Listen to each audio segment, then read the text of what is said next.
Bismillahirrahmanirrahim. Assalamualaikum warahmatullahi wabarakatuh. Alhamdulillah. Wassalatu wassalamu ala rasulillah Sayyidina Muhammadin ibni Abdillah wa ala alihi wa ashabihi wa mawalah, amma ba'du. Anak-anak semuanya yang sama-sama mengharapkan ridho dari Allah subhanahu wa ta'ala, syukur alhamdulillah pada kesempatan kali ini kita dapat bertatap muka, bermuajahah meskipun dengan media daring. Tapi insya Allah tidak mengurangi rasa semangat kita untuk menuntut ilmu, semangat kita untuk belajar agama. Baiklah anak-anak semuanya, pada kesempatan kali ini kita akan membahas satu bab tentang sumber-sumber hukum Islam. Apa itu hukum Islam?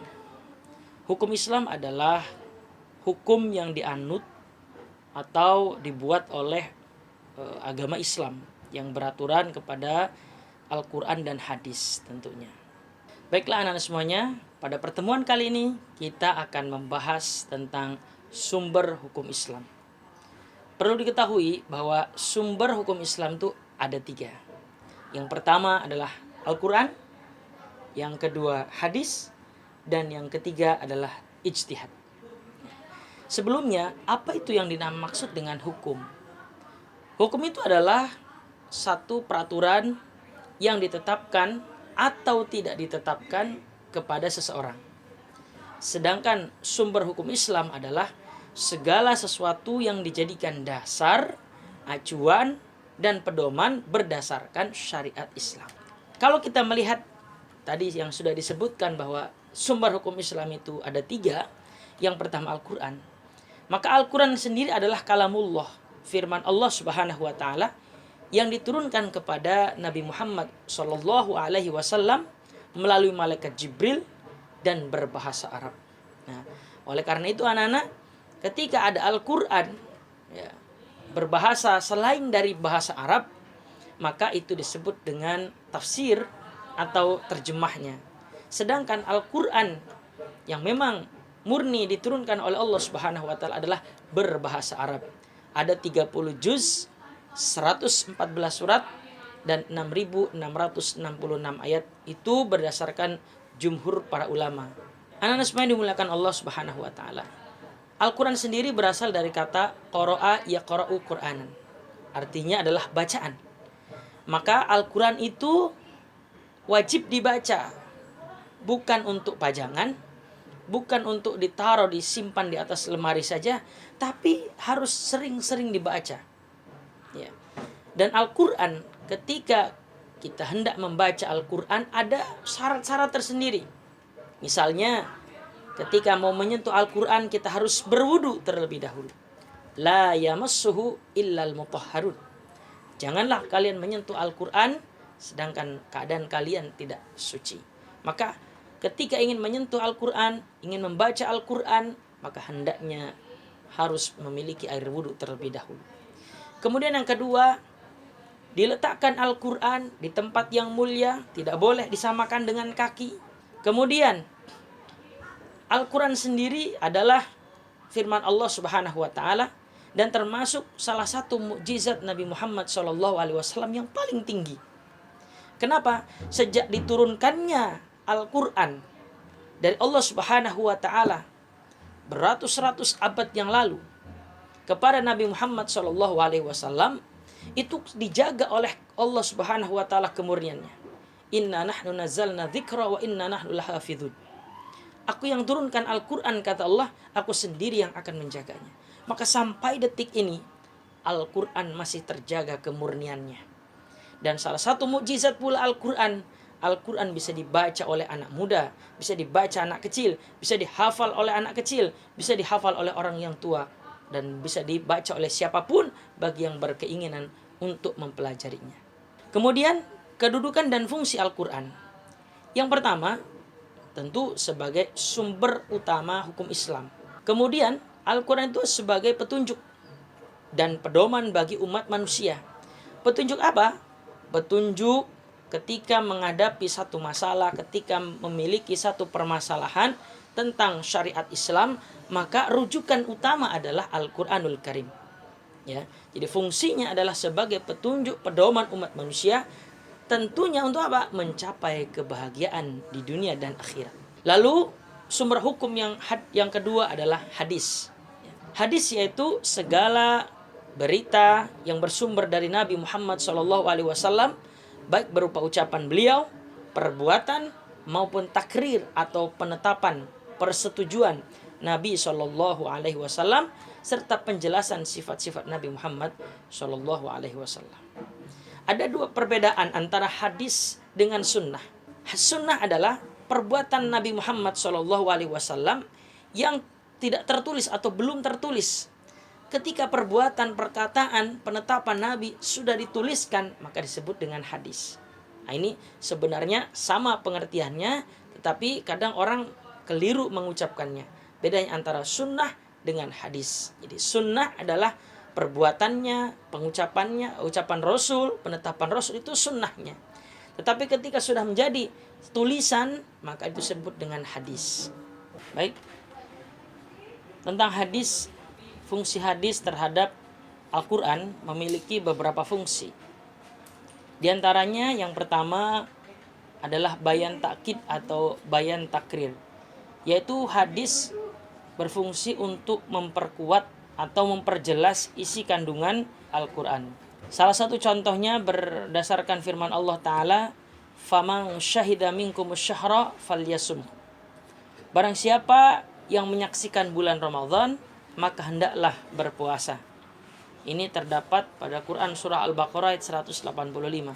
Dalil Quran tersebut diperjelas, diperkuat oleh hadis Rasulullah SAW. Sumu liru'yatih wa aftiru liru'yatih. Berpuasalah kalian ketika melihat tanda awal bulan Ramadan atau dengan ru'yah. Dan berbukalah kalian ketika melihat tanda awal bulan Syawal atau Lebaran, maksudnya untuk berbuka ketika melihat ru'yah juga. Hadis di atas dikatakan bayan takrir atau bayan takkid terhadap ayat Al-Quran karena maknanya sama dengan Al-Quran, hanya lebih tegas atau mempertegas dari segi hukumnya. Kemudian yang kedua adalah bayan tafsir.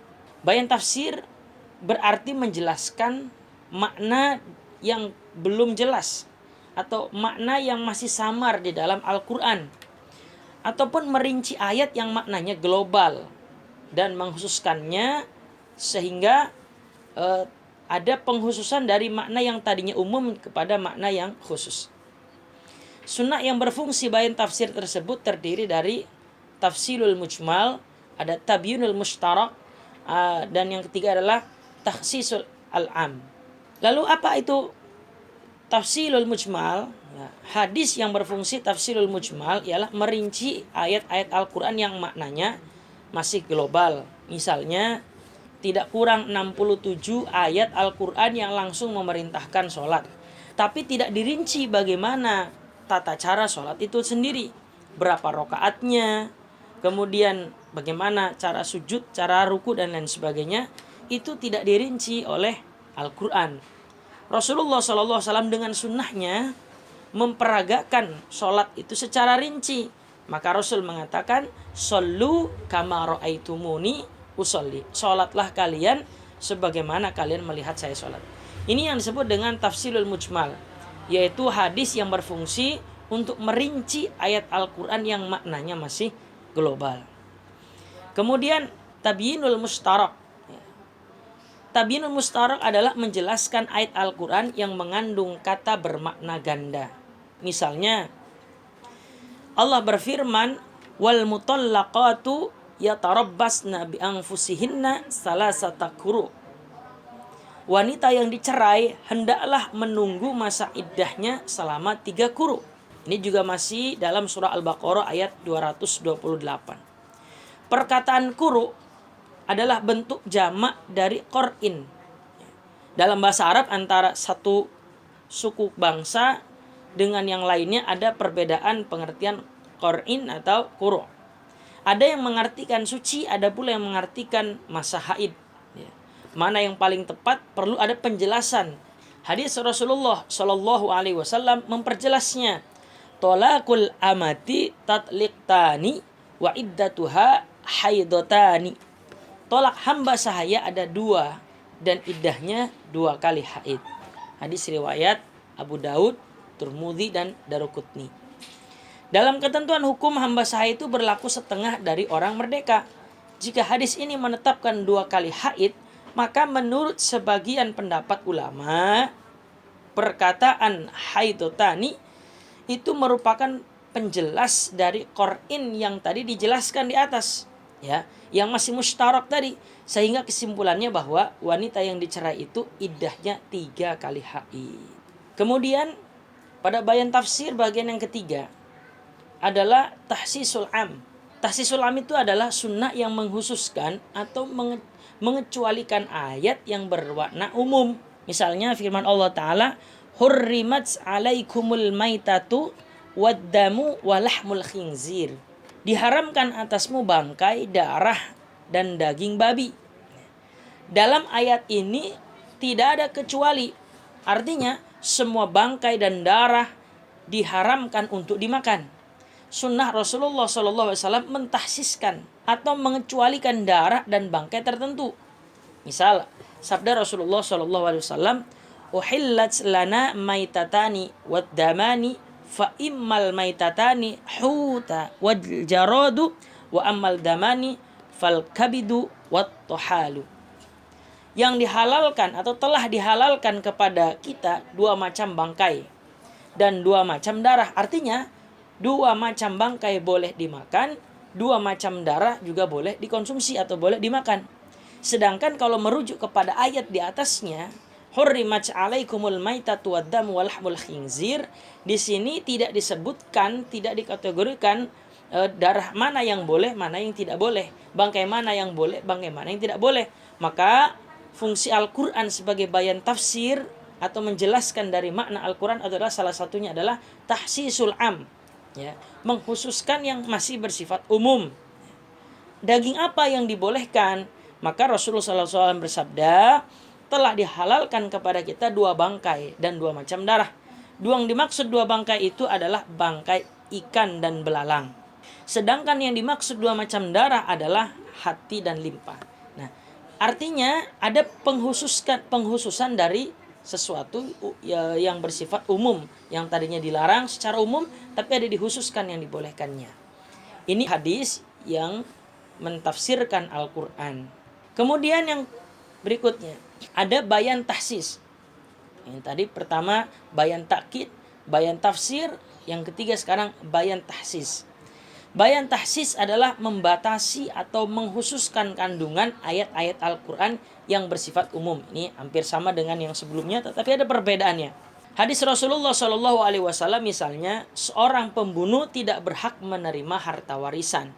Yang membatasi ayat Al-Quran surah An-Nisa ayat 11. Ya. Allah mensyariatkan bagimu tentang pembagian harta warisan. Anak-anakmu yaitu bagian seorang anak laki-laki sama dengan bagian 2 orang anak perempuan. Maka di sini ada pembatasan, seorang pembunuh tidak berhak menerima warisan. Padahal di sini yang tadinya dibolehkan anak-anak dan anak-anak kalian laki-laki bagiannya sekian, anak yang perempuan bagiannya sekian, sudah ada pembagiannya.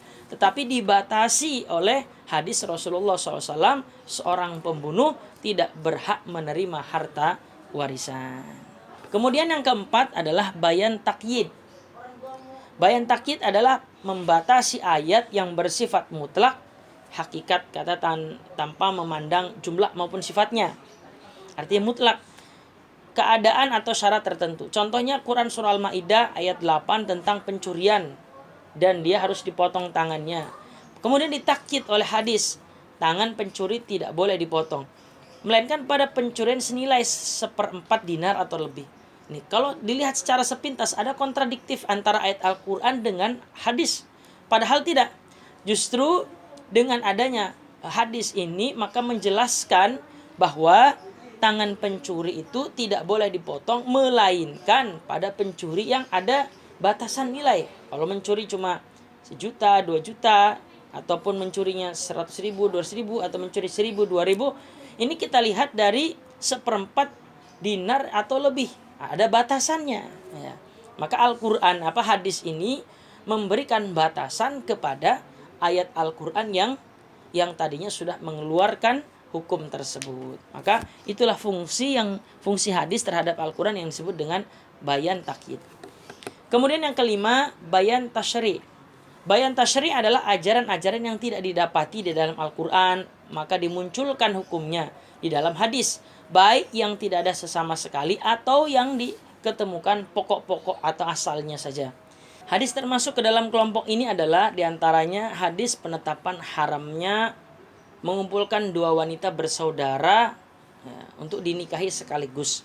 Nah, ini di dalam Al-Quran tidak dijelaskan, tetapi di dalam hadis dijelaskan. Maka fungsi hadis terhadap Al-Quran dalam hal ini adalah memunculkan satu hukum yang tidak terdapat di Al-Quran, tetapi tidak bertentangan dengan Al-Quran itu sendiri. Kemudian fungsi hadis yang lain adalah bayan tabdil. Bayan tabdil disebut dengan nasah atau membatalkan, al-jalah atau menghilangkan, tahwil atau memindahkan, atau takyir atau mengubah.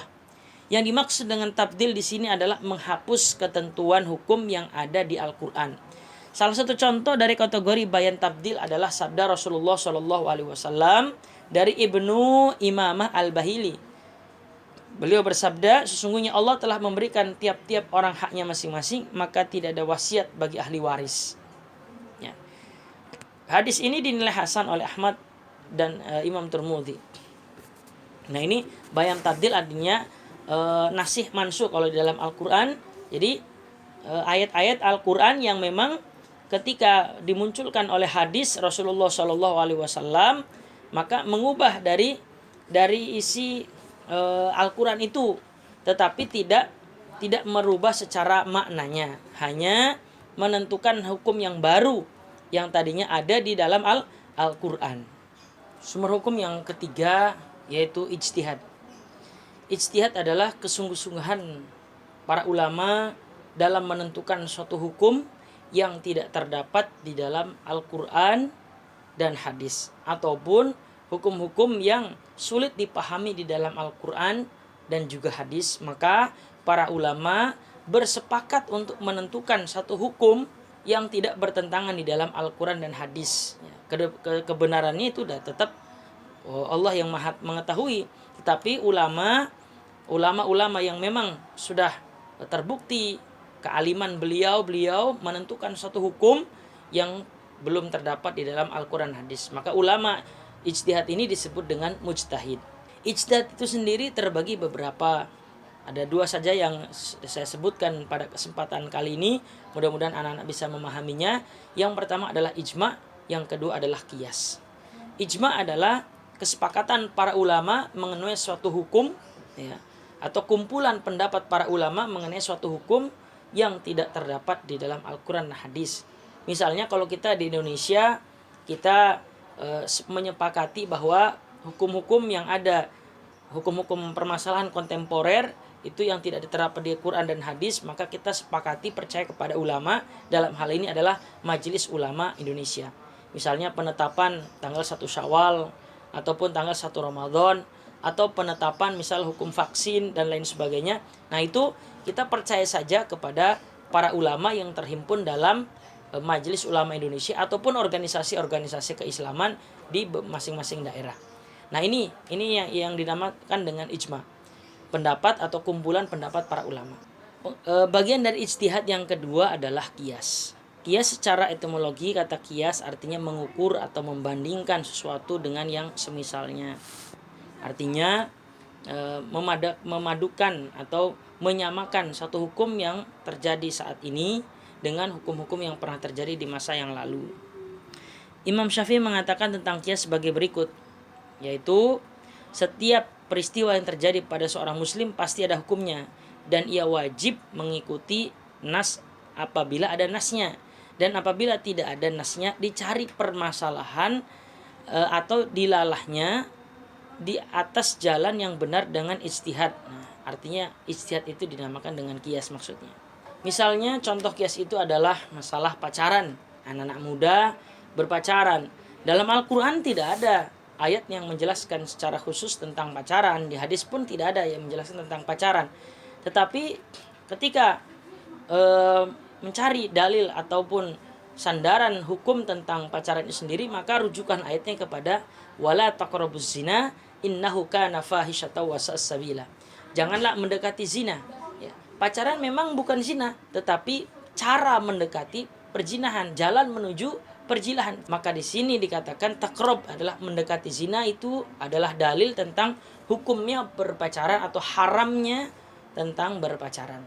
Oleh karena itu, anak-anak semuanya dimuliakan Allah Subhanahu wa taala, ini materi-materi yang sudah Bapak sampaikan, mulai dari pengertian dari Al-Qur'an, fungsi Al-Qur'an, kemudian pengertian hadis, fungsi dari hadis, dan pengertian dari ijtihad dan beberapa pembagian ijtihad. Sebenarnya ijtihad masih banyak pembagiannya, tetapi dalam kesempatan kali ini cukup dua saja. Mudah-mudahan dari apa yang sudah Bapak sampaikan, mudah-mudahan bermanfaat, dan mudah-mudahan kita semuanya mendapatkan keberkahan dari ilmu yang sudah Bapak sampaikan, dan kita menerima ilmu itu mudah-mudahan jadi manfaat bagi kita semuanya. Amin ya rabbal alamin. Tubu ilallah bidzikril maut. Mari kita bertobat kepada Allah Ta'ala dengan memperbanyak mengingat kematian. Wassalamualaikum warahmatullahi wabarakatuh.